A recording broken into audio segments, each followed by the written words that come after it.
Love him, hate him, admire him, or seek to reject him. Makes no difference to Donald Trump or those who follow in his wake what you think.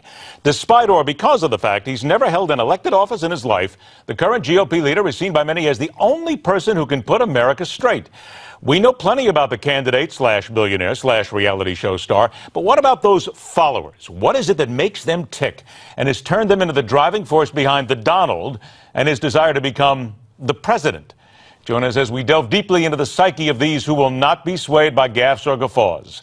He is a political psychologist and author of The New American Lifestyle, past September 11, 2001, Dr. Bart Rossi, joined by the veteran contributing writer at Red State Politics, Ryan Girdusky. Gentlemen, I want to thank you both for joining me. And Dr. Rossi, I'm going to start with you as the learned doctor, if you will. The people who follow Donald Trump, they don't care what he says, when he says it, how he says it. They follow him, and they follow him with a passion. Give me an example of the kind of person that would follow him. Who are these people? Well, these people are typically individuals who are angry. Even more so, they have contempt for the government. They're folks who feel that they're on the outside looking in American society. They don't feel that they're a part of American society as much as they'd like to be. They're angry at politicians. They don't see the world in a normal way, if you will, quote unquote. They're very frustrated, and they like someone who is an authoritative figure, even if that person is narcissistic. Even if he has a very unusual personality that's egocentric, they'll go in that direction because they think that is very different than what they're perceiving in politicians today. All right. Now, Ryan, from what you've just heard, the kind of people the doctor described, are they the kind of voters who will continue this drive, who are in it for the long haul and be here until November of next year and can drive them to the White House? Or, in your opinion, are they just flashes in the pan? Well, I wouldn't describe people as angry necessarily. I think that is a large frustration. They're looking for someone who speaks to them. And I've been saying this for months. They're going to stick with Donald Trump for one specific reason. They have nowhere else to go. If your issues are things like immigration, which is destroying the country for a lot of people and displacing a lot of people and driving down wages, if your issue is a realistic foreign policy that admits that the Iraq war was a complete disaster, and if you have a policy that sits there and says free trade is killing us, is making us lose certain jobs and middle-class jobs, then where are you going to go? If you don't like Jeb Bush, but you like his policies, you got Marco Rubio. If you don't like Rand Paul, but you like his policies, you got Ted Cruz. If you don't like Donald Trump, but you like his policies, you're stuck.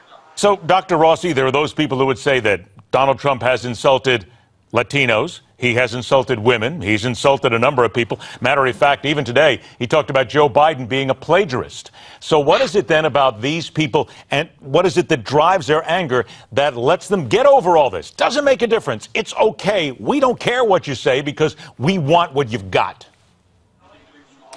These folks want somebody who's different. And even if he discards people, if he discards Hispanics and Mexicans, even if he's abrasive, that actually plays into their frustration or anger or contempt for the government. So they want more of that. Even in the debate, when he came on in a really strong negative fashion, they wanted more of that. People like this because they can identify with someone who's going to be on their side in terms of really giving it to the politicians. That's what they're looking for, and Trump has played that very well. He has played his egotistical and narcissistic personality extremely well, and I think we deserve to give him credit for that. Would you consider these people, Doctor, to be intelligent voters? Well, I think some of them could certainly be intelligent, but they may be misguided in a lot of ways. And I think their frustration and anger is getting the better of them. I think that they're so frustrated and agitated that they're looking at someone like Trump, and really he comes across in a certain way to me that is more shallow and lacking in depth. And I think a lot of people understand that and relate to that. But on the other side, he has played this authoritarian figure very well. Okay, Ryan, to you then, with about a minute left. Isn't what the doctor just said there? He's played the authoritarian figure, though, very well. Let's face it, the politicians that Americans have been stuck with for decades now, they see them as waffling, spineless jellyfish too often who won't speak their mind. Wouldn't you agree that that's a main driver here?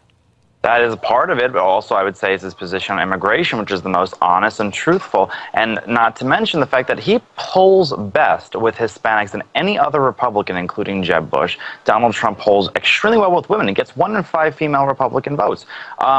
So I wouldn't characterize these people as completely out of touch. I think that they see something they like because there's a message there that they like. They say, the government's out of control, politicians aren't standing up for me, and he polls also best with people who make under $50,000 a year. They're not looking for a dictator, an authoritarian figure. They're looking for a champion. And Donald Trump, for these people, is their champion. Dr. Rossi, 10 seconds left. Do you see Donald Trump as the kind of guy who can keep this drive going till November? He can keep it going if he plays this narcissistic role, but he is not a winning personality, and in the long run, it will catch up with him. You know, sooner or later, it might just be that America doesn't want necessarily a winning personality. They just want somebody to get the country back on track. We will continue to look into this as the campaign moves on. Dr. Bart Rossi, Ryan Girdusky, thank you so much for joining us, gentlemen. The fastest 60 minutes in news continues.